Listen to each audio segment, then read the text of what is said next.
નમસ્કાર, ન્યૂઝ બુલેટિનમાં આપનું સ્વાગત છે। હું છું પંકજ શર્મા। શરૂઆત કરીશું કમોસમી વરસાદથી।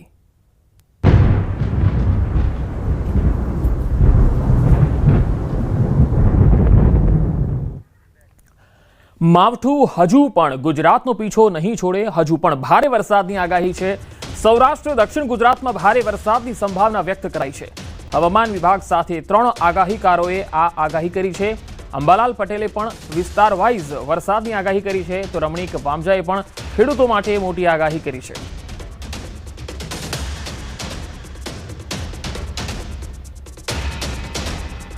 रीजन में अगले 4 दिन के लिए आइसोलेटेड प्लेसेस में येलो वार्निंग के साथ हेवी रेनफॉल का वार्निंग दिया गया है। और सौराष्ट्र कच्छ में अगले 3 दिन के लिए very heavy rainfall orange warning के साथ अगले 3 दिन के लिए दिया गया है। 29, 30 और 31 अक्टूबर आइसोलेटेड प्लेसेस में वेरी हेवी रेनफॉल होने का संभावना रहेगा। और फिर 1 नवंबर को सौराष्ट्र कच्छ में हेवी रेनफॉल येलो वार्निंग के साथ आइसोलेटेड प्लेसेस में वार्निंग दिया गया है।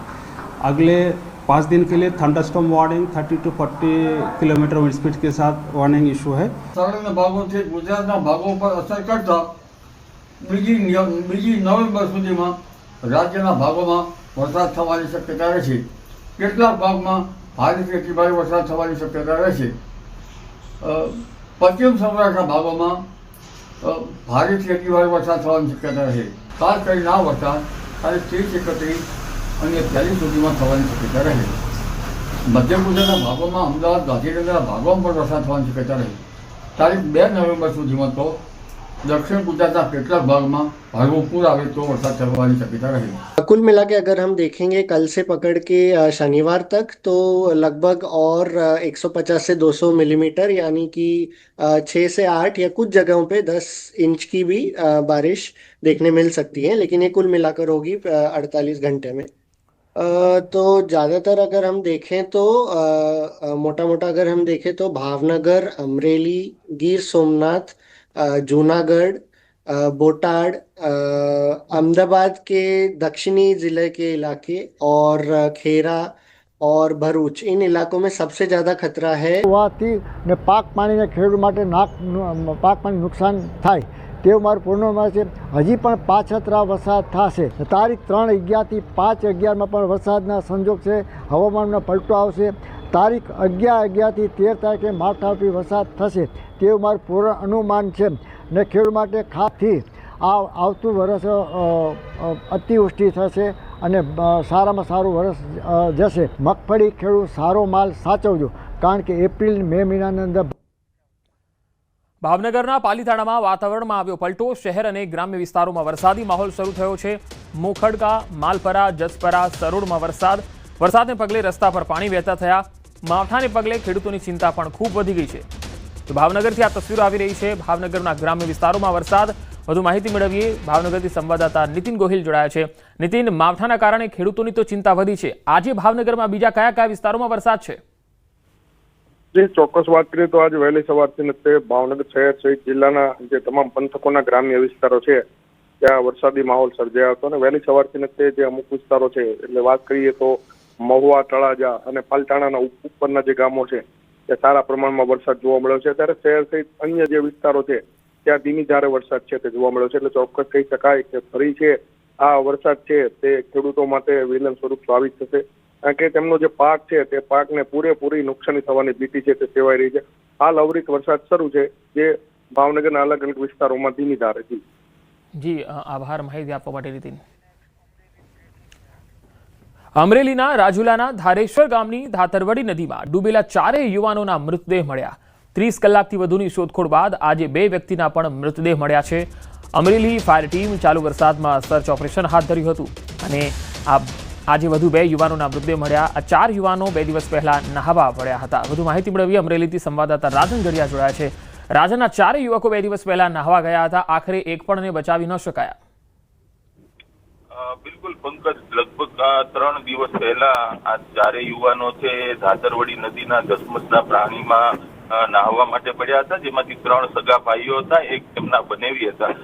લગભગ 30 કલાકથી વધુ સર્ચ ઓપરેશન ચલાવવામાં આવ્યું। એનડીઆરએફની ટીમ, ફાયરની ટીમ સહિતના કર્મચારીઓએ દાતરવડી નદીના પાણીના પ્રવાહમાં બચાવવાની અને શોધખોળ કરવાની પ્રયાસ કર્યો હતો, પરંતુ દુર્ભાગ્યપૂર્ણ રીતે એક પણ યુવાનને બચાવી શકાયો નથી. હું પંકજ આપને જણાવું કે ત્રણેય સગા ભાઈઓ હોય પરિવારમાં અને ગામમાં શોકનું મોજું ફરી વળ્યું છે અને આજે વધુ 2 યુવાનોના મૃતદેહ મળતા તમામ ચારેયના મૃતદેહો મળી આવ્યા છે અને આ ઓપરેશન જે છે એ પૂર્ણ જાહેર કરવામાં આવ્યું છે. પંકજ.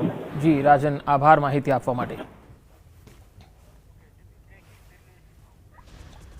NCERT નો મોટો નિર્ણય. હવે ધોરણ 6 થી લઈને 8 માટે વિજ્ઞાનના પાઠ્યપુસ્તકોમાં આયુર્વેદનો અભ્યાસનો સમાવેશ કરવામાં આવશે. નવી પેઢી ભારતીય જ્ઞાન પરંપરા શીખશે. દૈનિક દિનચર્યા, ઋતુગત દિનચર્યા અને આરોગ્ય સંતુલન પર વિશેષ ધ્યાન રખાશે. જિજ્ઞાસા પુસ્તકમાં એક એવો નવો પ્રકરણ ઉમેરાયું છે. ધોરણ 8 વિજ્ઞાનના પુસ્તકમાં જ્યાં શરીર, મન અને પર્યાવરણ વચ્ચેના સંતુલનની ચર્ચા કરશે.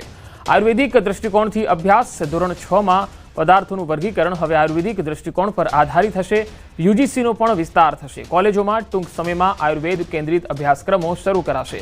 શિક્ષકોને તાલીમ આપવામાં આવશે. નવા વિષયો શીખવવા માટે વર્કશોપ અને ઓરિએન્ટેશન કાર્યક્રમોનું પણ આયોજન થશે. ભારતની પ્રાચીન તબીબી પ્રણાલીને એક નવું પ્લેટફોર્મ મળશે.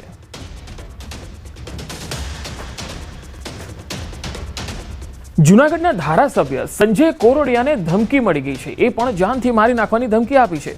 વોટ્સએપ ઉપર અપશબ્દોનો મેસેજ પણ કરવામાં આવ્યો. ધારાસભ્ય સંજય કોરડિયા પાસેથી ખંડણી માંગવામાં આવી. પ્રથમ 30 લાખ અને બાદમાં 5 લાખની માંગણી કરાઈ. અમદાવાદમાં આંગળીઓ કરવા ધમકી આપી. રોનક ઠાકુર નામનો આ શખ્સ છે, તેની સામે ફરિયાદ પણ થઈ છે. બી ડિવિઝન પોલીસ સ્ટેશનમાં ફરિયાદ થઈ છે. પોલીસે આ ફરિયાદ નોંધીને હવે તપાસ આદરી છે.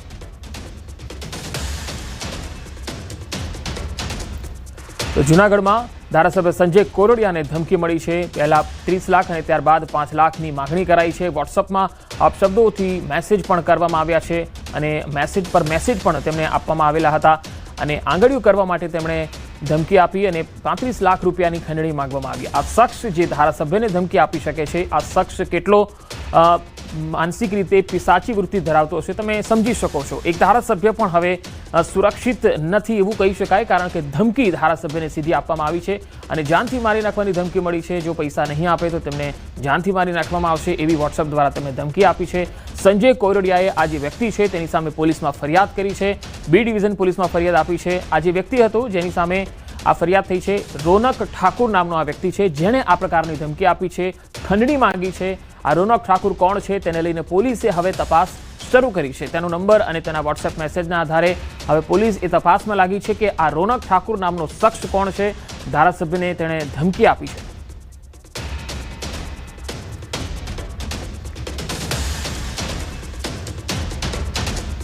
અને હવે વાત રાષ્ટ્રીય એકતા દિવસની.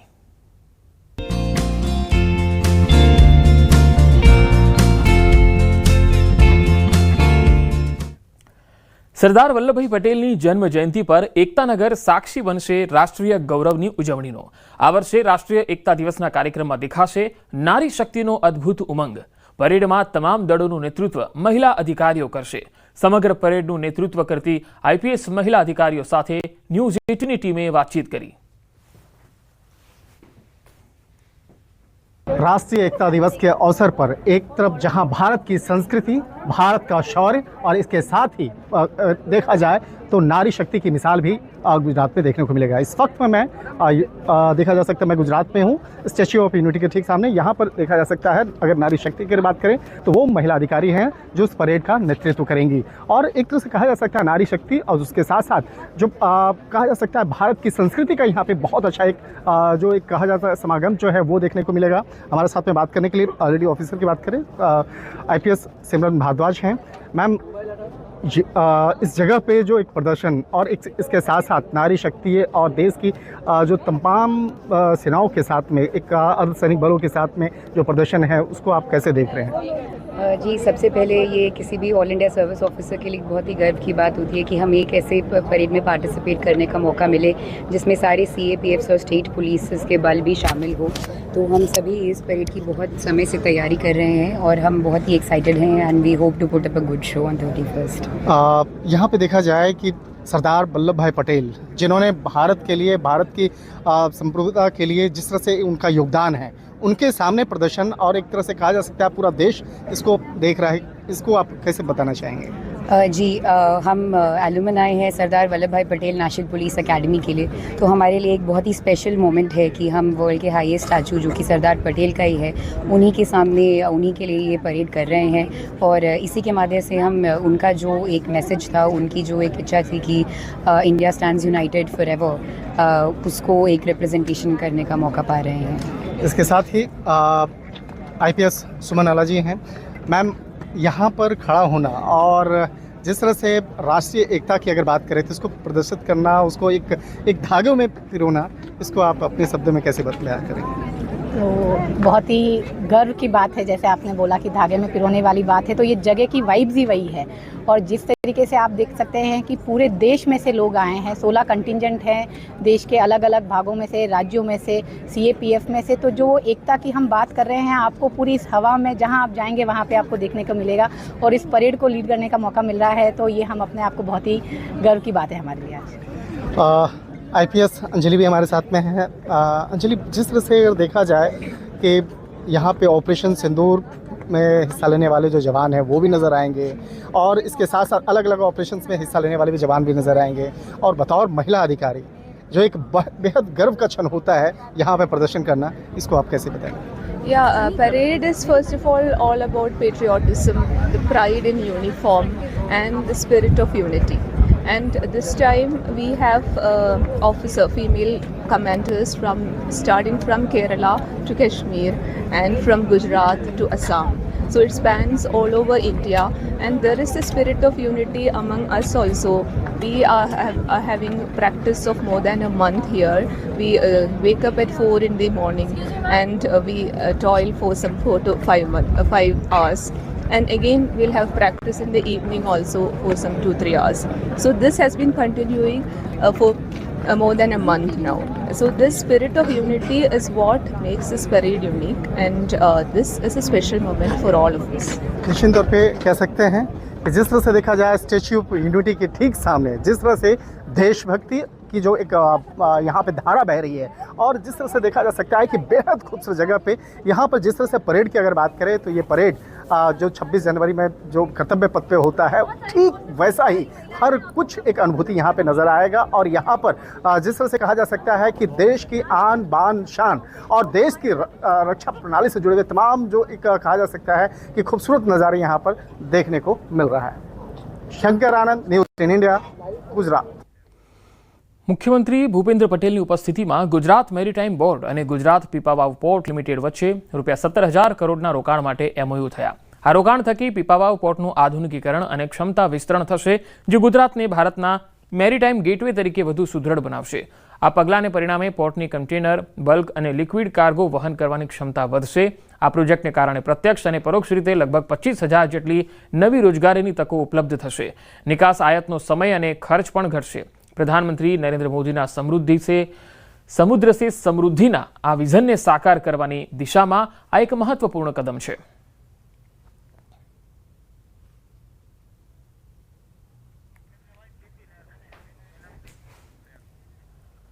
નર્મદામાં રાષ્ટ્રીય એકતા દિવસની ઉજવણીમાં ભારતીય વાયુસેનાની સૂર્ય કિરણ ટીમનું એર શોનું શાનદાર પ્રદર્શન થવાનું છે। ભારતીય વાયુસેનાના હેલિકોપ્ટરથી ફૂલ વર્ષા કરાશે, ત્યારબાદ સૂર્ય કિરણ એરોબેટિકની ટીમની નવી ટુકડીઓ આકાશમાં દેશના તિરંગા રંગોથી સુંદર કળાઓ રજૂ કરશે। આ કાર્યક્રમમાં હજારો પ્રવાસીઓ અને નાગરિકો ઉપસ્થિત રહેશે, જે સૂર્ય કિરણ ટીમનું હવાઈ પ્રદર્શન તેમજ હેલિકોપ્ટર દ્વારા ફૂલ વર્ષા બંનેના સાક્ષી બનશે। લશ્કરી દળો, પોલીસ દળના જવાનોની દબદબાભેર પરેડ 31 ઓક્ટોબરે એસયુ ખાતે કાર્યક્રમમાં PM નરેન્દ્ર મોદી ઉપસ્થિત રહેશે। ભારતીય વાયુસેનાના ચેતક વિમાને સરદાર પટેલની ભવ્ય પ્રતિમા પર ફૂલ વર્ષા કરી। સરદાર વલ્લભભાઈ પટેલની 150મી જન્મ જયંતિની દેશભરમાં ઉજવણીની તૈયારીઓ થઈ રહી છે, ત્યારે અમદાવાદના નવજીવન ટ્રસ્ટ ખાતે પણ ભવ્ય ઉજવણી કરવામાં આવશે। નવજીવન ટ્રસ્ટના વર્તમાન ભવનનું ઉદ્ઘાટન સરદાર વલ્લભભાઈ પટેલના હસ્તે કરવામાં આવ્યું। આ ભવનને 75 વર્ષ પૂરા થયા છે, જેને લઈ નવજીવન સ્ટુડિયોના 15 આર્ટિસ્ટ દ્વારા તૈયાર કરાયેલા કલાકૃતિઓ ધ આર્ટિસ્ટ આઈ પ્રદર્શનનો 31 ઓક્ટોબરે પ્રારંભ થશે, જે 15 ડિસેમ્બર સુધી ખુલ્લું રાખવામાં આવશે। સરદારનું વ્યક્તિત્વ છલકાય તેવી કલાકૃતિઓ બનાવાઈ છે। 1950 થી 2025 સુધી સરદાર પટેલ અને નવજીવનનો સંબંધ વર્ણવતી એક હેન્ડમેડ બુક પણ જોવા મળશે। કારણ કે એ સરદાર પટેલ ભારતના નાયબ વડાપ્રધાન હતા, સાથે સાથે નવજીવન ટ્રસ્ટના આજીવન પ્રમુખ હતા. નવજીવનના સ્ટુડિયો છે, એમાં કલાકારો કામ કરે છે. એટલે એમની પાસેથી સરદાર વલ્લભભાઈ વિશે કંઈક તૈયાર કરાવીએ કે સાહિત્યકારોને જે સરદાર વિશે જાણતા હતા એમની પાસે એમને માહિતી જે જોઈતી હતી આપી, અને પછી એમને કહ્યું કે તમને હવે જે કલ્પના આવતી હોય, જે રીતે તમારે તૈયાર કરવી હોય એવી રીતે કલાકૃતિ કરો અને આપણે એનું એક પ્રદર્શન કરીએ. તો નવજીવન સ્ટુડિયોના આ પ્રદર્શનમાં સુરેન્દ્રનગરના આર્ટિસ્ટ ગોપાલ પરમારે યુનિક આઈડિયાથી સરદાર વલ્લભભાઈ પટેલની જાણકારી આપતી મિની લાઇબ્રેરી પણ તૈયાર કરી, જેને ગોલ્ડન રંગ આપવામાં આવ્યો.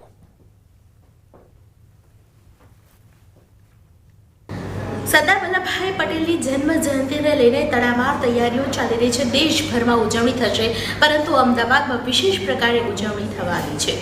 નવજીવન ટ્રસ્ટ ખાતે ખાસ કરીને એક પ્રદર્શન છે તે યોજાઈ રહ્યું છે, અને આ પ્રદર્શનમાં તમે આવશો એટલે તમને એક જ અમૂલ્ય કબાટ જોવા મળશે.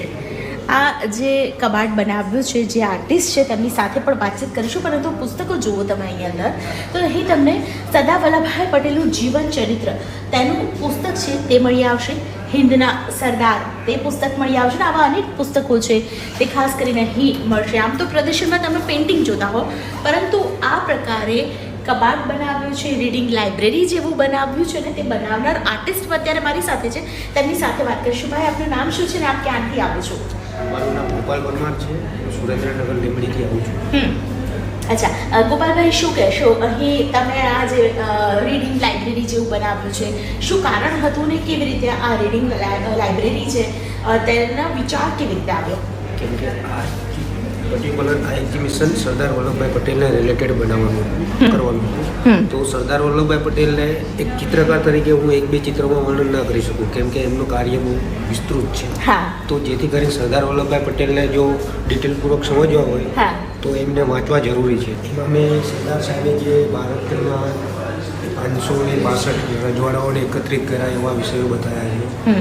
પછી આજે ભારત કઈ દિશામાં જઈ રહ્યું છે, ભારતની અલગ અલગ લેંગ્વેજો, વિસ્તૃત લેંગ્વેજો છે, તેમ છતાં બી ભારત એક સંગઠિત દેશ છે. તો એ બધા સબ્જેક્ટોને લઈને બનાવ્યું છે. એમાં સરદાર સાહેબનું મારું એવું માન્યું છે કે બહુ મોટો ફાળો છે. તો લોકો એવું કહે છે કે સરદાર પટેલ એક લોખંડી પુરુષ છે, પણ મારી દ્રષ્ટિએ એ લોખંડી પુરુષ કરતાં પણ ગોલ્ડન પુરુષ છે. સરદાર વલ્લભભાઈ પટેલ વિશે મારું એવું પર્સનલી માનવું છે કે આ દેશને સરદાર સાહેબ જેવા વ્યક્તિત્વની વારંવાર જરૂર છે. અને એટલે જ તમે લખ્યું છે કે હવે દેશને સરદાર વલ્લભભાઈ પટેલ છે તે ક્યારે મળશે. આ ખૂબ જ ઇનોવેટિવ છે, એક પ્રદર્શનમાં અહીં મૂકવામાં આવેલું છે, અને આ રીડિંગ લાઇબ્રેરી જોઈને દરેક વ્યક્તિને વાંચવાનું મન થાય અને સરદાર સાહેબ વિશે જાણવાનું પણ મન થાય. અને આ મન સાથે ખાસ કરીને જે આર્ટિસ્ટ છે તેમણે પણ ખૂબ જ મહેનત સાથે 15 દિવસનો સમય લાગ્યો છે, અને તેમણે આ પ્રકારે આર્ટિસ્ટ અને પોતાની જે કળા છે બતાવીને લોકોને સમજાવવાનો પ્રયત્ન કર્યો છે. દીપિકા કુમાર, ન્યૂઝ 18 ગુજરાતી, અમદાવાદ. આવતીકાલે સરદાર વલ્લભભાઈ પટેલની 150મી જન્મ જયંતિ નિમિત્તે નર્મદામાં રાષ્ટ્રીય એકતા દિવસની ભવ્ય ઉજવણી કરાશે. જોઈએ એકતાનગરની તૈયારીઓ વિશે આ રિપોર્ટ.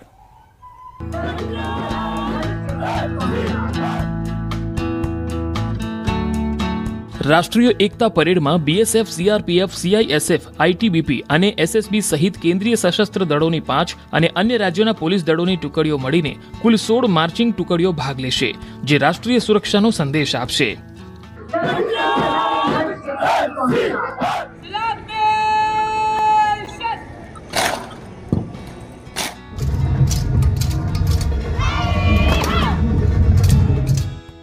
આ વખતની પરેડમાં કુલ 16 કન્ટિન્જન્ટ્સ સમગ્ર દેશના ભાગ લેવાના છે. આ 16 કન્ટિન્જન્ટ્સ પૈકી 5 કન્ટિન્જન્ટ્સ સેન્ટ્રલ આર્મ્ડ પોલીસ ફોર્સની છે, જેમાં બીએસએફ, સીઆરપીએફ, સીઆઈએસએફ, આઈટીબીપી અને એસએસબીનો સમાવેશ થાય છે. આ આયોજનનું મુખ્ય આકર્ષણ ભારતીય વાયુસેનાની સૂર્યકિરણ ટીમનો એર શો અને દેશના વિવિધ રાજ્યોની સંસ્કૃતિ દર્શાવતી સુંદર ઝાંકીઓ રહેશે. આ વીરતાપૂર્ણ પરેડ જોવા માટે લગભગ 12,000 જેટલા દર્શકોની વ્યવસ્થા કરવામાં આવી છે. દેશના વિવિધ ભાગોમાંથી આવેલા પ્રવાસીઓ આ ઐતિહાસિક ક્ષણના સાક્ષી બનવા માટે ઉત્સાહિત છે. 150મી સરદાર વલ્લભભાઈ પટેલની જે જન્મ જયંતિની જે તૈયારી છે એ પણ જબરદસ્ત ચાલી રહી છે. અહીંયા આપણા પ્રાઇમ મિનિસ્ટર શ્રી નરેન્દ્રભાઈ મોદી જે અહીંયા ખાસ એના માટે જે આવી રહ્યા છે ये भी अगर हो सके तो आप सब आइए देखने को। सरदार वल्लभ भाई पटेल का जो स्टेचू देख करके हम लोग गदगद हो गए हैं। ये गुजरात का जो डेवलपमेंट है वो मोदी जी की देन है। मतलब मोदी जी ने जो किया कोई नहीं करेगा, न किया आज तक किसी ने। આ ભવ્ય આયોજન માટે ગુજરાત સરકાર દ્વારા વ્યાપક સ્તરે તૈયારીઓ કરવામાં આવી છે। સહભાગીઓના રહેવા જમવાથી લઈને મુલાકાતીઓના સરળ પરિવહન અને તબીબી સુવિધાઓ સુધીની દરેક વ્યવસ્થા સુનિશ્ચિત કરવામાં આવી છે। એકતાનગરમાં ઉજવાઈ રહેલો આ રાષ્ટ્રીય એકતા દિવસ માત્ર એક ઉત્સવ નથી, પરંતુ તે દેશની અજોડ એકતા, વીરતા અને સમૃદ્ધ સંસ્કૃતિનું પ્રતીક છે। આ કાર્યક્રમ એક ભારત શ્રેષ્ઠ ભારતની ભાવનાને વધુ મજબૂત બનાવશે। સરદાર સાહેબની 150મી જયંતિ નિમિત્તે આ પર્વ દરેક ભારતીયના હૃદયમાં રાષ્ટ્રપ્રેમનો નવો સંકલ્પ જગાડીને એક પ્રેરક સંદેશ આપશે। વધુ સમાચારો જોઈશું એક વિરામ બાદ।